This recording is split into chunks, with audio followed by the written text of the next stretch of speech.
ನೈಋತ್ಯ ದೆಹಲಿಯಲ್ಲಿ ಬೈಕ್ಗೆ BMW car ಡಿಕ್ಕಿಯಾಗಿದೆ. ಕೇಂದ್ರದ ಹಣಕಾಸು ಸಚಿವಾಲಯದ ಉಪಕಾರ್ಯದರ್ಶಿ ಸಾವನ್ನಪ್ಪಿದ್ದಾರೆ. ಉಪಕಾರ್ಯದರ್ಶಿಯ ಪತ್ನಿಗೆ ಗಂಭೀರ ಗಾಯ ಆಗಿದೆ ಕೂಡ.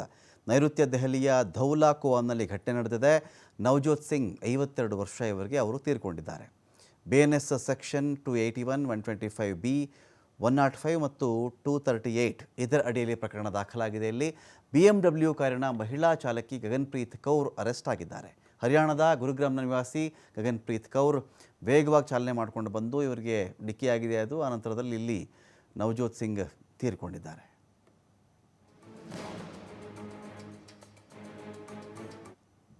ನೈಋತ್ಯ ದೆಹಲಿಯಲ್ಲಿ ಬೈಕ್ಗೆ ಬಿಎಂಡಬ್ಲ್ಯೂ ಕಾರು ಡಿಕ್ಕಿಯಾಗಿದೆ. ಕೇಂದ್ರದ ಹಣಕಾಸು ಸಚಿವಾಲಯದ ಉಪಕಾರ್ಯದರ್ಶಿ ಸಾವನ್ನಪ್ಪಿದ್ದಾರೆ. ಉಪಕಾರ್ಯದರ್ಶಿಯ ಪತ್ನಿಗೆ ಗಂಭೀರ ಗಾಯ ಆಗಿದೆ ಕೂಡ. ನೈಋತ್ಯ ದೆಹಲಿಯ ಧೌಲಾ ಕೋಆನ್ನಲ್ಲಿ ಘಟನೆ ನಡೆದಿದೆ. ನವಜೋತ್ ಸಿಂಗ್ 52 ವರ್ಷ ಇವರಿಗೆ ಅವರು ತೀರ್ಕೊಂಡಿದ್ದಾರೆ. BNS ಸೆಕ್ಷನ್ 281, 125B, 105 ಮತ್ತು 238 ಇದರ ಅಡಿಯಲ್ಲಿ ಪ್ರಕರಣ ದಾಖಲಾಗಿದೆ. ಇಲ್ಲಿ BMW ಕಾರಿನ ಮಹಿಳಾ ಚಾಲಕಿ ಗಗನ್‌ಪ್ರೀತ್ ಕೌರ್ ಅರೆಸ್ಟ್ ಆಗಿದ್ದಾರೆ. ಹರಿಯಾಣದ ಗುರುಗ್ರಾಮ್ನ ನಿವಾಸಿ ಗಗನ್‌ಪ್ರೀತ್ ಕೌರ್ ವೇಗವಾಗಿ ಚಾಲನೆ ಮಾಡಿಕೊಂಡು ಬಂದು ಇವರಿಗೆ ಡಿಕ್ಕಿಯಾಗಿದೆ. ಅದು ಅನಂತರದಲ್ಲಿ ಇಲ್ಲಿ ನವಜೋತ್ ಸಿಂಗ್ ತೀರ್ಕೊಂಡಿದ್ದಾರೆ.